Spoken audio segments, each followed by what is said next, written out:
You ready? You ready? You know it. You tell the story. You tell the whole damn world is bear territory. Let's That's get it. right, baby. Look at that bear Let's cub. get it. Look at that bear Yeah. cub. Love it. Yeah. Can't get enough. I Good know job. he eats a lot of that sugar crisp. I already Oh, know. man, he don't play. That's He don't right. play. Yeah. Just- If you had to make a short list of the very best men's basketball players to have ever played at Cal, our guest today would absolutely be on that list. You're going to love hearing the stories Jerome Randle has to share with us today. Welcome to Tell the Whole Damn World. It's Monday, February 9th, 2026.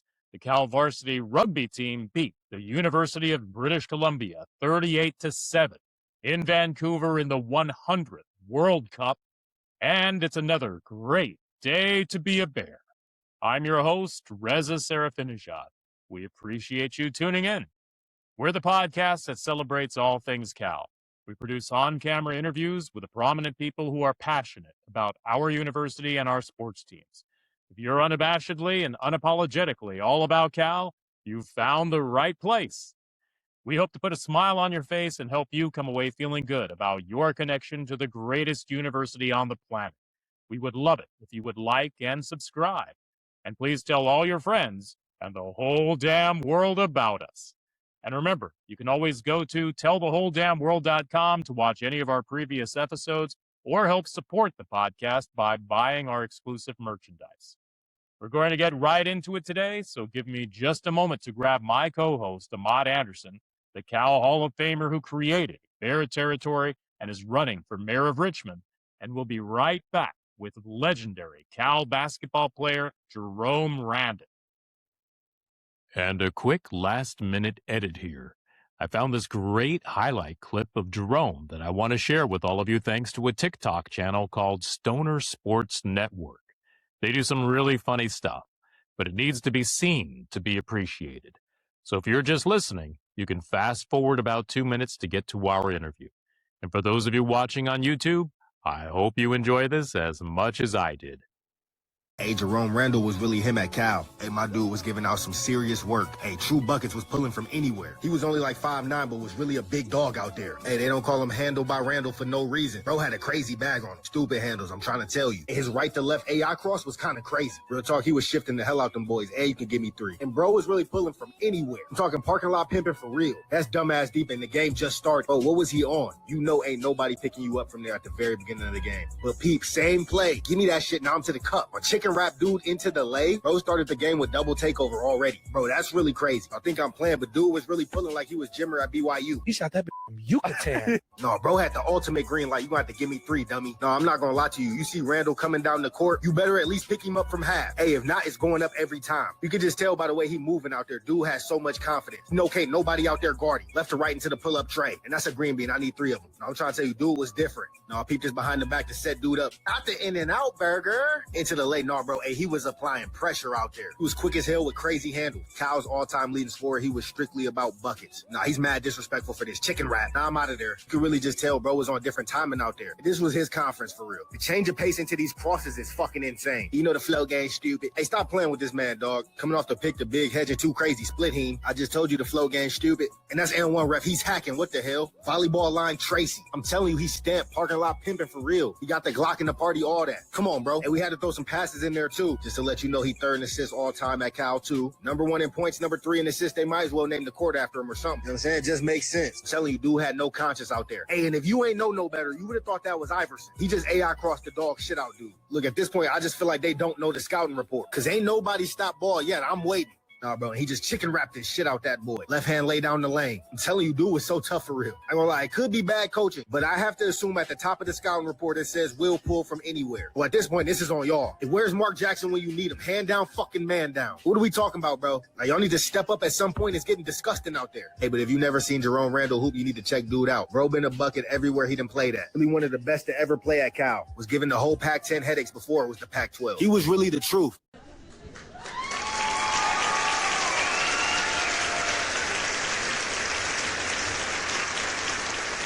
Well, I gotta tell you, it is a real honor to introduce our featured guest today. If you're a Cal basketball fan watching this episode, do I really need to do much to tell you about him? Jerome Randle is a Golden Bear legend. As a point guard on the men's basketball team, he's the all-time leading scorer in Cal history, and during the 2009-2010 season was the man who led the Golden Bears to our first conference championship in 50 years. He scored 1,835 points in his playing career at Cal and was named a 2009-2010 Pac-10 Player of the Year. In his 4 years here, he made 252 three-pointers, more than any player in school history, and ranks number one all-time in career free throw percentage at 88.1%. He earned All-America recognition his senior season and went on to a super successful professional career playing overseas, where he received multiple Most Valuable Player awards. Nicknamed the Bulldog, I don't think I can imagine a tougher, more determined, and more inspirational player on the court. He was inducted into the Cal Hall of Fame in 2023 and will always be very fondly remembered by Cal fans around the world as one of our favorite Golden Bears of all time. Welcome to the show, Jerome. We appreciate you making the time. Well, I want to thank you guys. Thank you guys for having me. I had a wonderful time, with you guys live when I came down to the Bay, man. So when you guys called, I was excited to have another, conversation with you guys because it was so amazing. So thank you. Absolutely. Absolutely. Look, man, I'm excited to have you here, man. It's always good to see you. It's always great hearing about you and where you are today. And we're going to get into that, but I'm just, roll it out. Reza said you were the man. You are still the man. Too hard to handle, Randle, my guy. Let's get it. I just want to say, man, you've had a reputation of, as I said, being a bulldog, being a very tough and mentally strong player. Tell us about what was like growing up in Chicago. And as you know, I got family on that Cottage Grove side, south side. Sure. So you don't have to tell me, but let's tell the whole damn world what makes you such that tough basketball player. What is that like? Because there's a lot of folks that come out of there, but you're my guy. Yeah. Talk to him then. Ahmad. I love to hear it. It was the air that we breathed, man. Chicago, everything was about respect. We didn't have social media back then, so it's like if you were known, people had to come see you. And it was a thing that we had, if you step on, the playground, you know, if you was picked, that means that they respected what it is that you did. They respected your work. They respect the fact that they see you over there putting in a lot of work, especially when it came down to older guys. If you were picked, playing with older guys, and that means you were really something. Like nothing was handed to us on the south side of Chicago. You know what I'm saying? Like I don't think a lot of people know the mentality that I have, that I hold near and dear to my heart, is that we had no time for excuses. Had no time for excuses. It was cold outside. It was snowing. We had to figure out a way to go shovel the snow. Like it was always some type of work, always some type of let me figure it out. So that mentality, follow me my whole life. Even when things get tough, if things ever get tough, I'm not looking at my cup half empty. It's always going to be half full. Like I have something. I have my heart, have my determination. I have God. So that means I have enough to get out of any rut that I've ever been in. And so when it came to basketball, I never looked at basketball as being pressure because I dealt with so much pressure in my life to even think that basketball is something that can compare to what I've dealt with. And so I always stepped out there and was like, listen, I'm going to put my best foot forward, win, lose, or draw. I know I'm an animal. I know I'm a bulldog. And height never mattered to me. You get what I'm saying? It's more so you looking at me as being 7 feet. Then you know what I'm saying? That's just how it was for me, man. Absolutely. So that's what it was. Look, you act like the prey, but really be the predator all day, every day. Sure. You already know this. That's right. And so when I think about that, man, growing up, you had to. Chicago's a working families community across the board, and even those who live in the suburbs know what it means to be in that urban environment. You got to not only walk it, but you got to talk it, and those two together, makes you the beast that you are. Tell me, my man, growing up, did you know anything about Cal? How did you get here? Why did you choose this greatest place in the world? I didn't know. I didn't know anything about Cal, but I would say it's a Mm. very emotional story.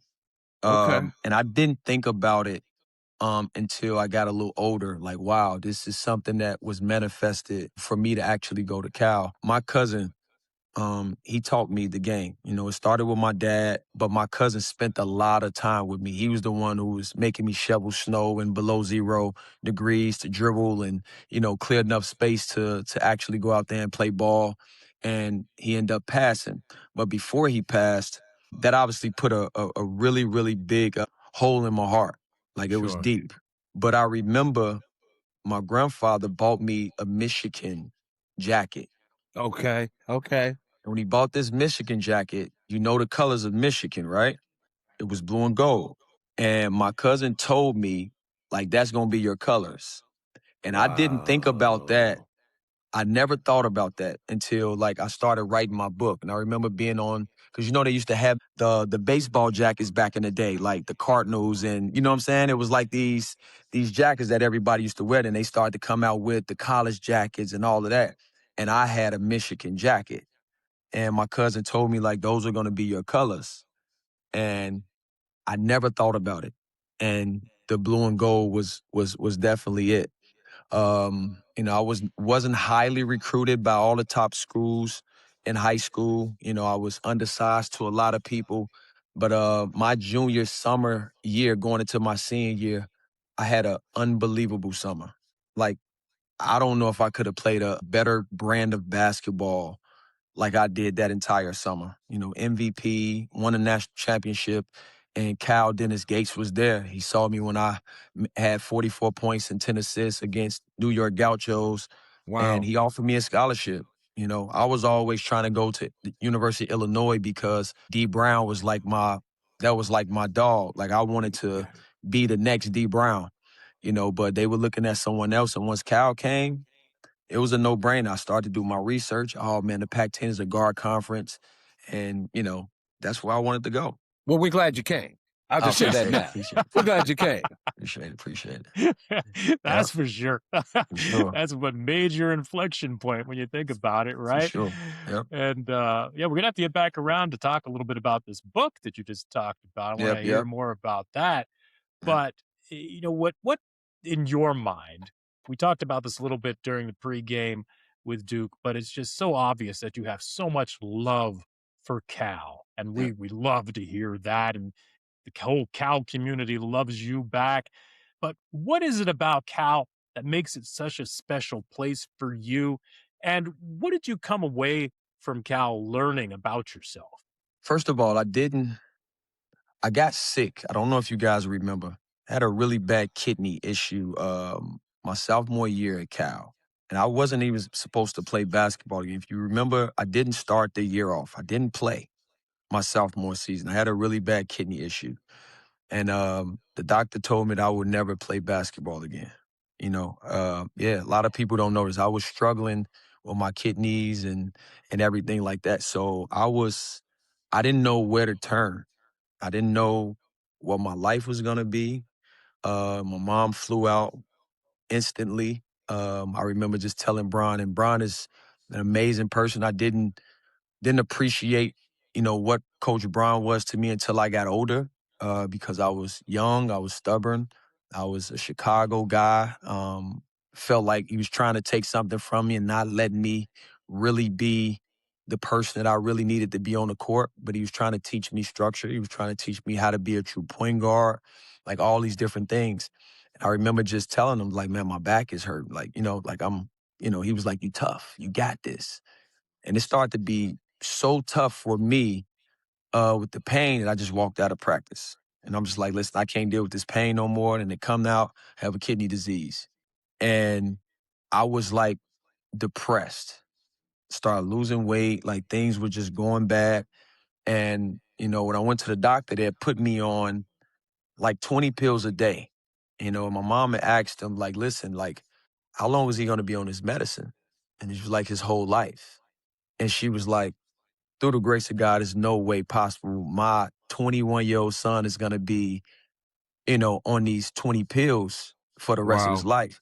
So Coach Randle at the time, I was introduced to this lady. Her name was Ann Welch, the sweetest lady I've ever met in the Bay. And God rest her soul. She ended up passing during COVID. And I named my daughter middle name after her. I named my daughter, my daughter's middle name is Ann. And she introduced me to a kidney specialist. And this kidney specialist started to give me herbs. And within 2 months, my kidney function went from 40 to 95. Wow. And so when you think about Kyle and what I had to endure, as much as I love the game, being from the South Side of Chicago, that place was a healing place for me. Mentally, physically, emotionally, all of those things. And to fast forward, the reason why I know that that's like that's my home is because when I tore my ACL in 2020, I was going through it and I needed to get away. My marriage was coming to an end. And I told my trainer, I said, I got to go to the Bay Area. I have to go. And we drove to the Bay and it was everything that I needed. Met with Ann, I met with the kidney specialist, I met with people that loved me 4 years, like through my whole career and after. And it was everything I needed mentally to just get myself back on track. So that place is not just a visiting place for me. Like I feel safe when I'm there. I feel love when I'm there. Like it's everything that I feel like I ever needed. When I step foot in the Bay Area, like I just feel like I'm safe. And the basketball court was just icing on the cake because I can do that just walking, like sleeping. You know what I mean? So Yeah. just everything to me, man. It's deeper than just playing on the basketball court. It's deeper than that. I know I went deep in, but I just wanted you guys to know why. It's Yeah. all Man, good. You got to Yeah. keep it real and keep it right, baby. Yeah. Talk to me, man. Talk to me. Man, I mean, Yeah.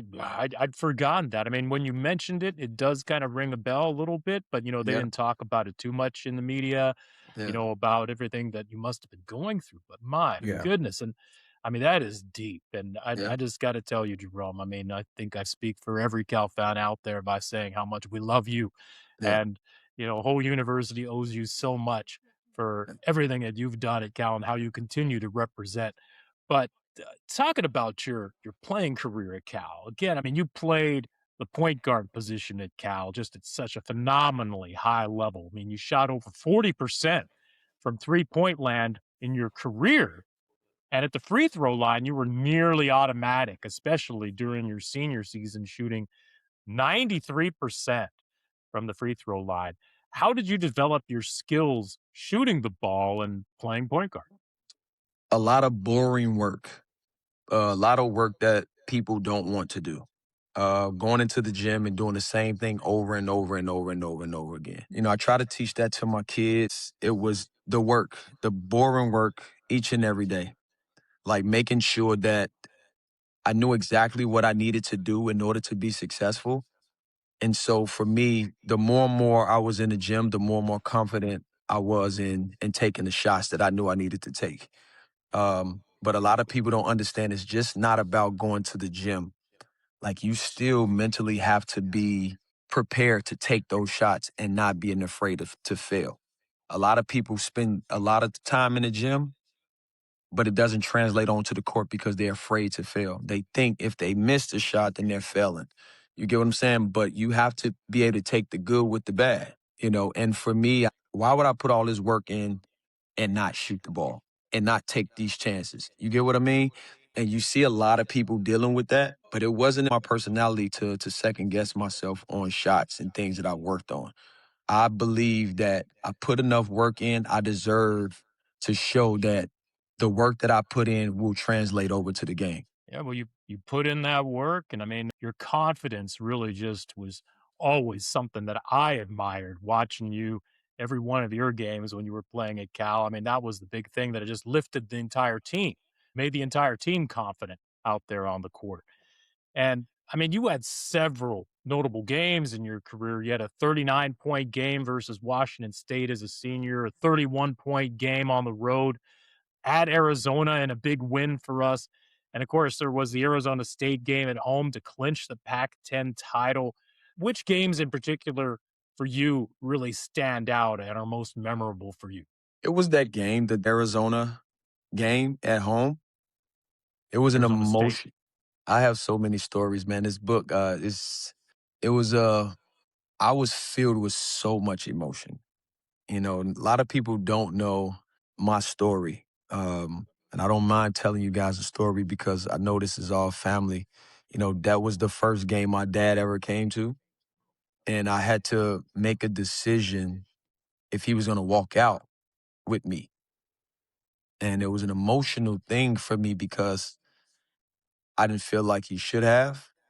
And so I didn't allow it, but I wanted him to, you know, so it was one of those, that's what I needed him there. Like, I'm just like, damn, he's in the stands, he's there. You know what I mean? It was so emotional, that no one really knows what professionals or athletes actually go through and why they're great and why they struggle and why they might have bad games. Like, no one really knows what's going on in athletes' head, why Yep, they're competing. You get what I'm saying?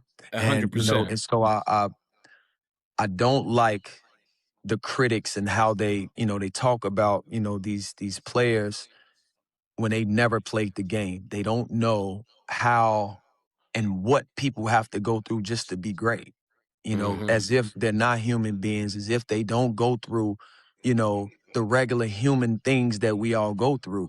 You get what I'm saying? And it's just like, I still have to go out there and appease you. I still have to go out there and make you believe that I'm this or I'm that, and that game was tough for me. Like, I really struggled that game. I don't think that I played a good game. I think I played a smart game. And I think I knew that we were going to win it, but I was filled with emotions, and didn't really know how to deal with it because that was someone I always wanted to be there who wasn't there during the time. And, it was hard for me. It was hard. But that game was everything. Wow. Yeah. I Wow. I get love it. that. I Yep. get it. My father, my senior year, he was dying of cancer. Wow. So didn't know if he was going to show up to the game. And then when he showed up to the game, I had mixed feelings. Like, the first thing I took, Dad, what are you doing here? Yeah. Versus, Dad, thanks for being here. But I was Yep. only thinking about his well-being. Yep. And to this day, when I walk into the stadium, when I'm on the field or when I look from the box, I look down the section where he was. Yep. And you never forget it because that is your history. That Yep. is that's your legacy of, if they say the house that Jack built, the house that Jerome built, and Yep. the house that Ahmad built, it never leaves you. So Yep. we appreciate you being vulnerable enough to share that with us. Yeah. We It's really do. needed, man. It's needed. I don't want to give all the good things and not people not really know the real. I've always been a guy who's gonna speak the real and not being afraid to talk about it Come because on. Come on I'm now. all for the youth and kids to be able to see, like, okay, like, this person actually went through something too. Like, Right. I don't have to Right. hide it. Like, I'm an open book. I don't want to hide anything. What am I No. hiding anything for? You judge me, people judge us all the time. It doesn't matter. I want my story to be able to motivate millions of people. That's Sharing, what I sharing, care about. sharing those mountaintop experiences so people Yes. can That's what it's find their about. way and navigate their way. Yes. Yes, sir. And it's clear. I mean, you not only talk the talk, but you walk the walk. I mean, That's there's right. just no question about that, right? And I mean, you speak with so much fondness and so much emotion of your time at Cal. What does it mean for you to be in the Cal Hall of Fame and to be that guy who led Cal to our first conference championship in 50 years? It's it's everything to me. It's everything because I that was never something that I dreamt of doing. Like, I didn't really know about the Hall of Fame in that way. I didn't know. I just knew I wanted to come there and make a difference. I wanted to prove that I belong. I didn't want people to look at my height, but look at my heart. Mm. So I wanted people to see that, man, he's tough. I don't care Come on. about, the fact that he has all those giants that he's playing against. When I walk into this arena, that little guy right there stands out. That's right. And that's all I cared about. Like, you can walk in a room and see a 7-foot dude, like, oh, he's tall. But that little dude right there stands out. You get what I mean? So that Said was, yeah. what'd you say? Said Yeah. Daniel to Goliath. You get what I'm saying? And my For sure. grandmother used to For always sure. talk about that story. You know what Yes, I'm saying? sir. Just being from the South Side of Chicago, it's like, yo, they picking on you. Well, David slayed Goliath. Like, you know what I'm saying? It's like, I get it. And now, Yeah. the older I get, the more I start to understand these type of things. You get what I'm saying? So I could stand in a room with giants. I've always felt that I was just as good, I was just as confident, and I was just as skillful, but my heart was big. Come on. And That's so right. that was everything to me, man. And I hold that near and dear to my heart. I do. Man, I Yep. love that one.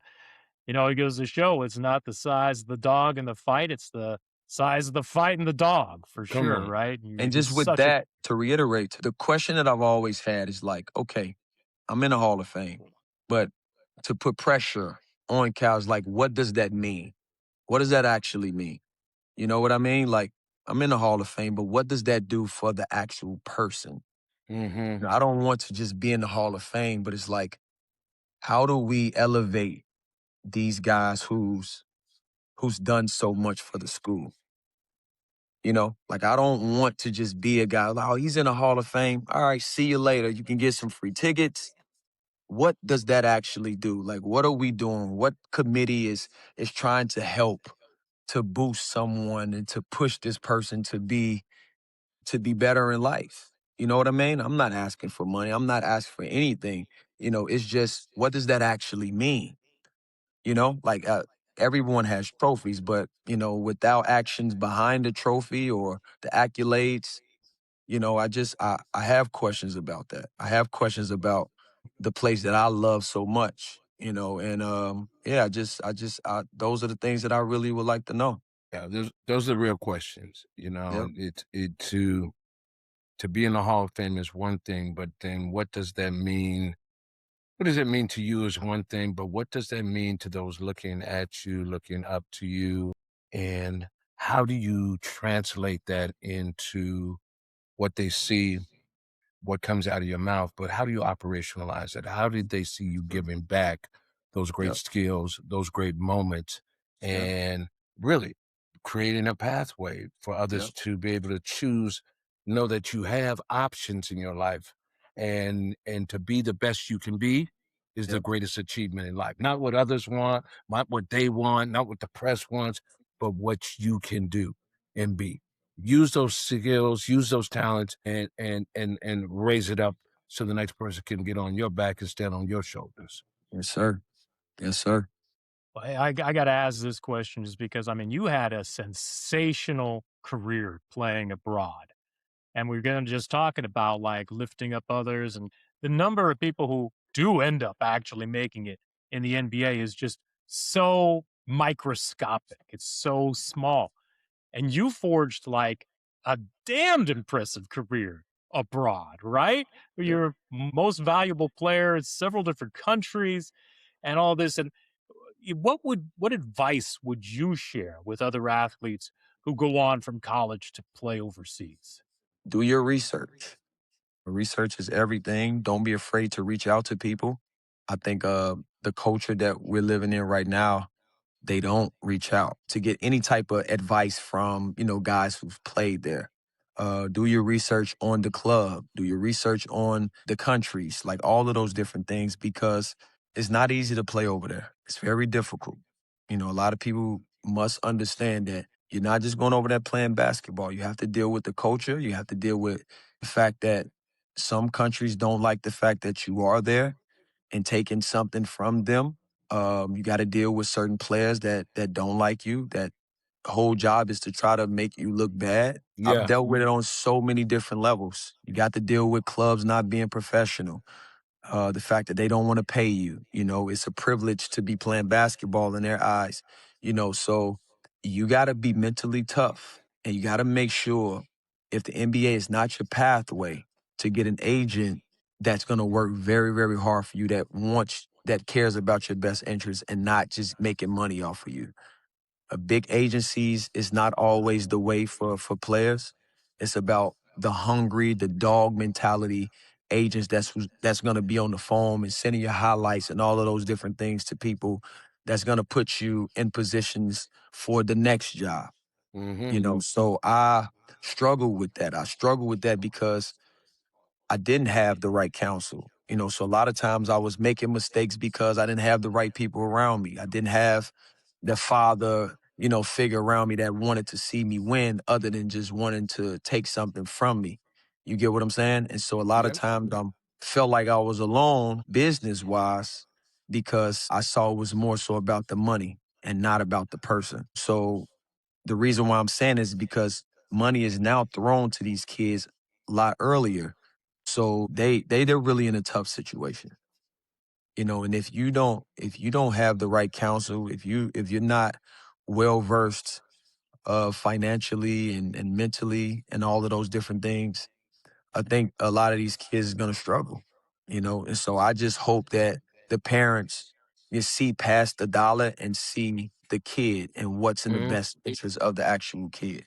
Yeah, folks will get caught up in a heartbeat. And that kind of guidance, as we talked about before, and it's been the gist of the conversation and dialogue, is being as candid as you can as a student athlete to those individuals who are coming to that next level. When you Yep. get to that next level, be sure to give back and give them the little bits and twos and fews of information. And then, like you would Jalen Brown, get that information and share about financial literacy and Yep. getting the right counsel. And, Yep. it's like double dutch. You got to get in where you fit in because For every sure. every place isn't the right place for you. And Yes, so you sir. have to pace yourself and find people that you can trust Mhm. and provide you guidance because that world can be a real lonely space. And Sure. with that being said, as you have climbed and continue, as we all do, to the mountaintop, share with us now. You entered the space talking about your book. What are you doing now? And folks, I already know, but he's going to lay it on you what he's doing now, and also what teammates are you still in contact with today? Well, I talk with my teammates. I still talk to Patrick, Jamal, Theo periodically. I know he's doing his thing, but more so Patrick and Jamal. Okay. I've talked to DJ Silly a couple times, a couple years ago, but everybody's doing their own thing. But for sure, mainly Jamal and Patrick. So right now, I never wanted to be away from the game of basketball. And so I've always been into the youth, teaching the kids early. So I started my training program here in LA, but building character through the game of basketball is what I'm trying to do.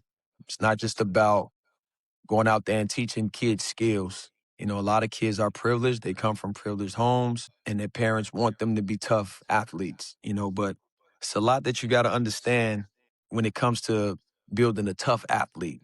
Yeah. You have to make sure that you have some difficult things that they have to face in their life. You get what I'm saying? Because life to me is basketball.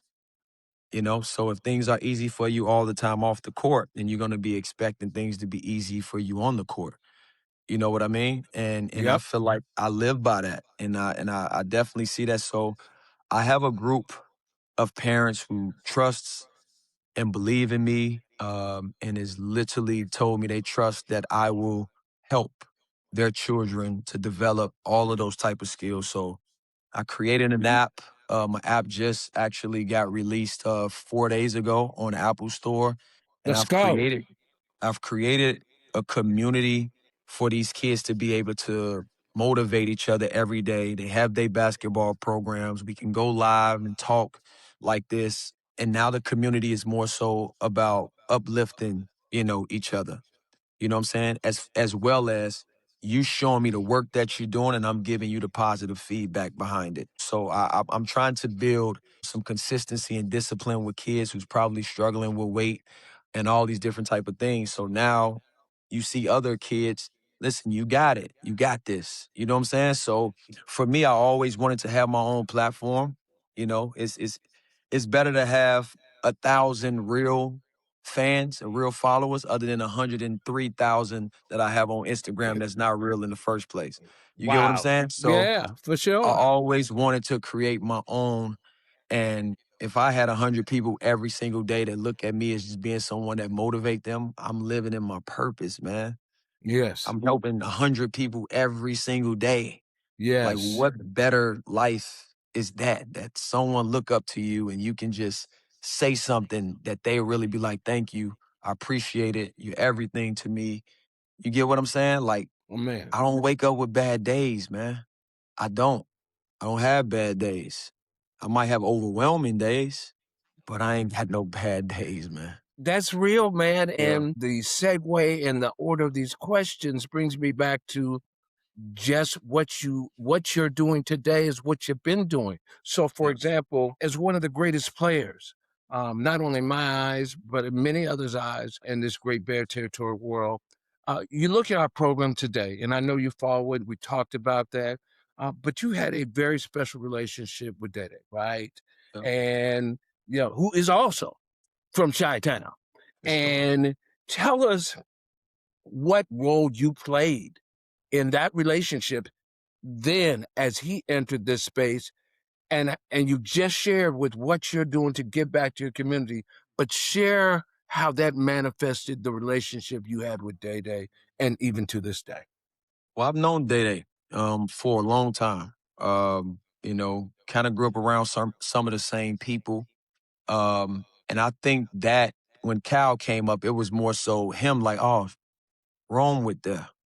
You get what I'm saying? And so Yeah, remember yeah, last year I came because I haven't seen him. Obviously, my life is going on. Haven't talked to him, but you know how men are, young, but like we might not talk for a year, but when we see each other, it's almost like, man, I just talked to you yesterday. That's my brother. That's how yes. it was. So when me and my brother came down to watch Cal versus Virginia, there's Day Day, playing on Virginia. And I'm just sitting there like, that's not Day Day. Like, Mm, it's not how Day Day play. You get what I'm saying? And we yeah. looking and we like, nah, hey man, Was what hotel are you at? was So we really, went yeah, there yeah. and we literally stood in that hallway and we talked for an hour and a half, damn near 2 hours. And we were talking. I didn't know Cal was interested in him, but then I heard about it from the coach. I reached out to him. I was like, listen, man, they are in the building stages. This is a good opportunity for you. He might have very well had his mind made up. But I know, just with me talking to him and what he already felt, he definitely thought that it would be a good opportunity. And I don't think he could have made a better opportunity going there because now people really see For sure, what he's about, for and it's all sure. about one team. It's the same with NBA or professional. One team have to love what you do and give you Mm-hmm. that opportunity so everybody else can see, oh man, he actually is special. And he's special. And I love that. I love that we have you to thank for getting Day Day to come to Cal because he's been such a impactful player for this year's team. And talking about this year's team now, when we sat down with you prior to the Duke game there Yep. at Alumni House before that live audience, it didn't look necessarily great for our chances to make the NCAA tournament. Probably be like more of a, well, maybe, but Yep. a lot of things would have to fall into place. But now, and just so everyone knows, we are recording this right before the Clemson game, but we have won 4 of our last 5, and we have a net rating right around 50. What are your thoughts now on this team making it to the big dance? My thoughts was exactly what I thought before. I don't look at a loss and completely be like, oh, they're not good. That Duke game was winnable. It was winnable.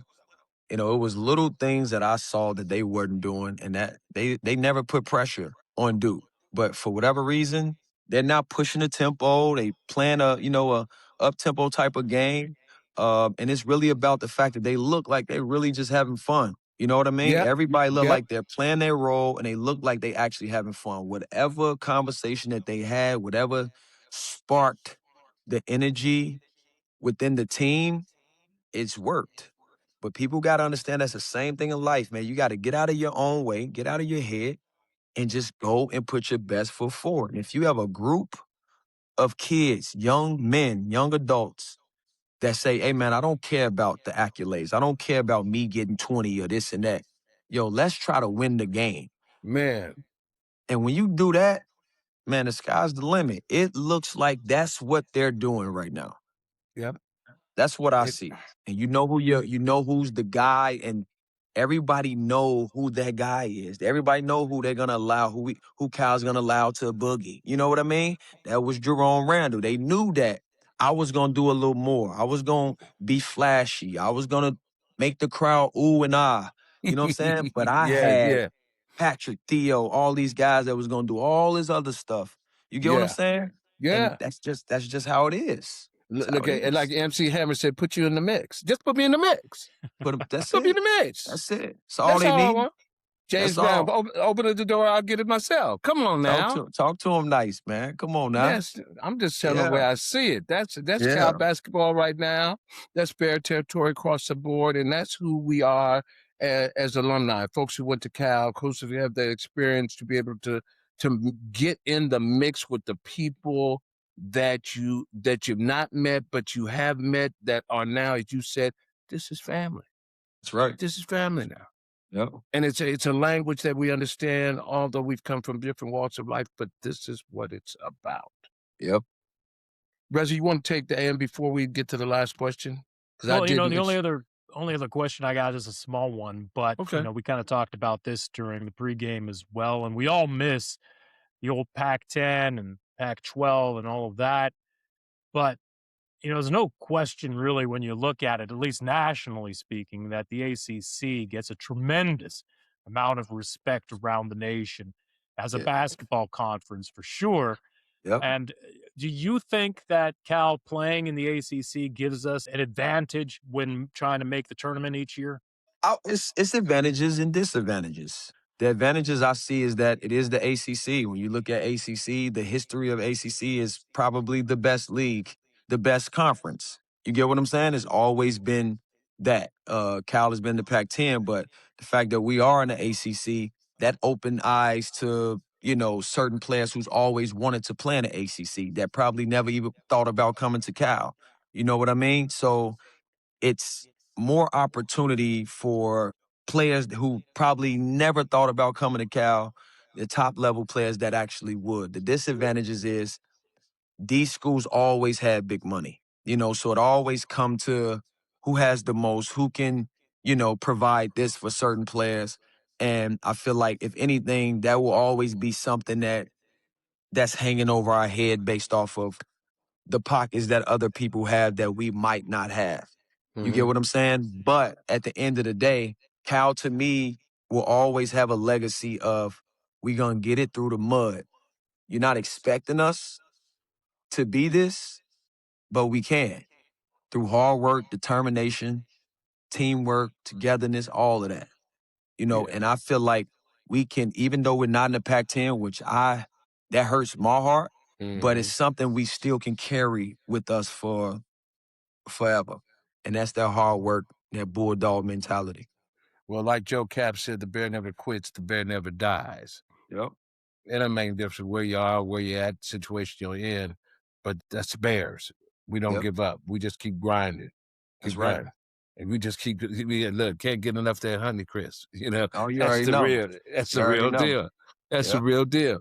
Look, the question we ask everybody, and it comes from the heart, we ask people, what is your bear territory moment? What, if you think about before you came to Cal, the decision to come to Cal, the triumphs, the challenges that you had in life, either at Cal or since then, but what would you define as that notable inspirational moment that says to you, man, this is what bear territory is all about to me? And there's a lot. There's a lot. So It's a lot, but I'm gonna pick one. I'm come gonna on, pick one, and baby. it's 1 second to go on the clock. You at the free throw line. Let me hear what you got, baby. it's gonna shock you. Okay, I'm It's a holding little on. it's a little lady. Her name was Miss Lucille Okay. in the financial office.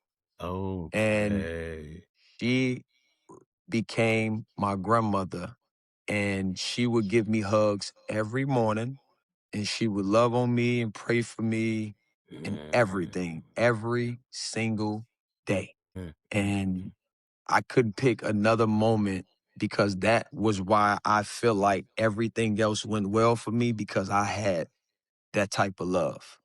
You know what I mean? And she retired, but I always keep in touch with her. I try to keep in touch as much as possible, but she was everything. That little old woman would just give me my hug, and I'll be rushing in there every time I step on campus. I have to go in that office and I have to get my love for my grandmother. And she actually walked out with me my senior night at Oh, Capitol. come on, man. Come on, man. Wow. Yep. That's so crazy. That's crazy. Yep. We've known of each other back and forth over time, and now we've gotten to know each other again. That's crazy because I had a person in the athletic department that was that person to me. And Yep. that person I knew because her sons and I grew up together. They went to Berkeley High. David and Michael Wilder played baseball. And their mother worked in the ticket office, Mrs. Wilder. Yep. And it just meant a lot It did. because It she meant knew where I everything. came from. She knew where I Yep. came from. She knew who my parents were. I was that other son. I was the son. And she would check me like I'd come to get my comp ticket. She said, well, hold up. How you doing? Have you talked to Mike and David? No, I haven't talked to them in a while. Have you talked to Shooty Babbitt, who played for the A's, but we all grew up together? And it says, how you doing in school? Yep. All right. How's your brother doing? Okay. And I'd be still trying to reach for the ticket. Like I'm trying to get out, get about my business. But I'd leave there knowing that I was being Was looked loved after, that and somebody was loved. loving me and taking care of me. So I appreciate Nothing you like it. sharing that. And Nothing like it, there are man. more of those stories, whether you are a student athlete or a student that everybody can talk to people walking to the cafeteria who didn't have money, who didn't have their lunch money or breakfast money and being fed in the cafeterias on campus or just or a sandwich a go-go and all these different places or Sam's sandwich spot right in the parking area, all these places that as a community make up those Bear Territory moments for you, man. We're so glad to have you here, brother. We love you, and we're so proud of you. Thank you so much, man. Thank you. Jerome. I mean, what more can we say? I mean, it's just such an honor, really, to have you. I'm just thrilled because I was, one of your biggest fans, seeing you play out there on the court and to hear your stories and everything that you've overcome and everything that you've done for the Cal community. Cal community will always love you, and you are all heart and hard work and determination and all of those qualities that all of us Cal fans just admire so much. You are like the living embodiment of all of those wonderful qualities, and just can't thank you enough for making the time to be with us here today. And you will always be a golden bear. And hey, thank you so much. And I guess we'll end it the way we always end it and say, "Go Bears!" Go Go Bears! Bears. Thank you, guys. Appreciate it. How awesome is Jerome Randle? So many great stories. How can you not root for a guy like that? What a great golden bear. If you know an aspiring young basketball player, tell them to check out his unlimited basketball app to get trained by Jerome himself. Just search for Unlimited Basketball app. And rest assured, when his book drops, we'll be among the first to let you know. And remember, if you live in Richmond, please give your vote to my co-host, Ahmad Anderson, to be the next mayor of Richmond. There's no question he will be tremendous for the city of pride and purpose. Thank you so much for tuning in today. We appreciate all of you out there listening and watching.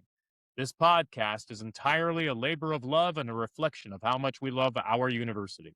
Please help grow this podcast by telling the whole damn world about us.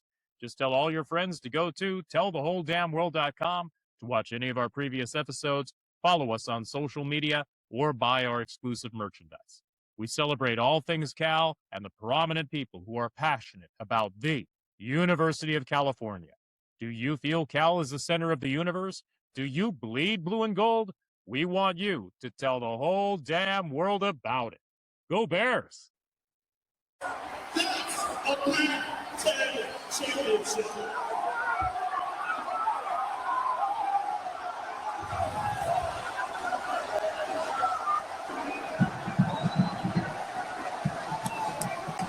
Bear Nation finally exhaling.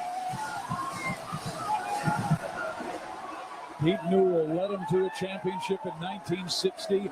That team would finish runner-up to Ohio State for the national title. They've been waiting 5 decades to experience this joy, and they're partying in Berkeley this afternoon.